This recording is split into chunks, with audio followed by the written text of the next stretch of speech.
便上网查资料吗？自己当医生吗？啊，那出代志哦！哎呦喂哦，药还在自己欧杯加吗？病没好，反而全身还撩撩。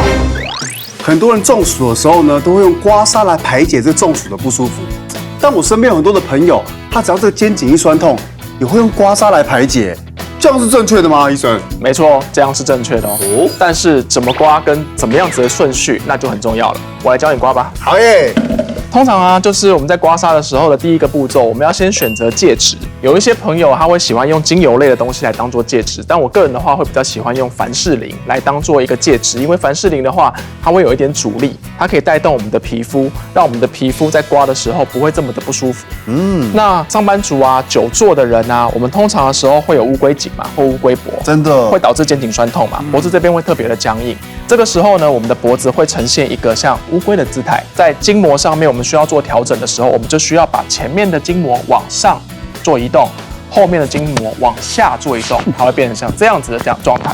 所以那就顺序就很重要啦。所以第一个部分的时候呢，我们会先从膻中穴的部分慢慢的往上。那第二个部分呢，当然就是我们后面的所谓的风池穴的方面啦。风池穴旁边就有我们的提肩胛肌跟阔颈肌的部分。那这个时候呢，我们就会把它往下做一个刮动的动作。要注意一件事情哦，不是刮得越大力，也不是颜色越深就越好。因为事实上啊，在刮痧的时候，我们只是要轻微的去调整它，介质就是慢慢的稍微上去，那让它不要对皮肤造成伤害。因为如果在刮痧的过程让它变成有破皮的状况的话，其实也是蛮麻烦的。刮的时候呢，其实就轻轻的拿着它，由上往下。我其实并不是在刮肌肉，我是轻轻的在刮我们的皮肤跟肌肉层之间，所以其实不需要太用力。大家可以看到这边其实就有点出痧了，那其实这样子就有达到它的效果了。那医生，我们在肩颈酸痛的时候也可以这样刮痧吗？肩颈酸痛的时候是可以啦，但是就是顺序，先从膻中穴往上，那再来两侧的胸大胸小肌，我们会45度角的往上，45度角往上，然后第三个步骤才会来刮后颈的部分。左边处理完之后，我们再来处理右侧。只要有处理到它稍微有一点点红、微红的部分的时候，其实我们就可以暂停了。各位观众朋友，你们自己回去想要做刮痧的话，就是这边就特别今天带来3种不同的汤匙来跟大家做介绍。对，大同的铁汤匙呢，它非常的利吼，它非常的利，所以它很容易就会像我这样子刮，轻轻的刮，你就会觉得很有感觉。对，皮肤的那个拉扯感就会很强烈。我还是建议用大同的玻璃汤匙就可以。那可以用50块硬币吗？50块硬币跟铁汤匙一样啊，对，会破皮，破皮就会感染或蜂窝性组织炎或什么。这种大汤匙呢，瓦汤的，你们可以就是沿着我们的这个提肩胛肌的部分，慢慢的将它往下，一整片的往下。做一个刮动的动作，那大面积的刮，对，它也是一个还不错的方式。去一般的古物店吧，会卖这种刮痧板，刮痧板我觉得也是还不错的一个工具啦。这样你学会了吗？整个人轻松很多哦。欢迎收看《健康零距离》，欢迎我们今天的健康救星。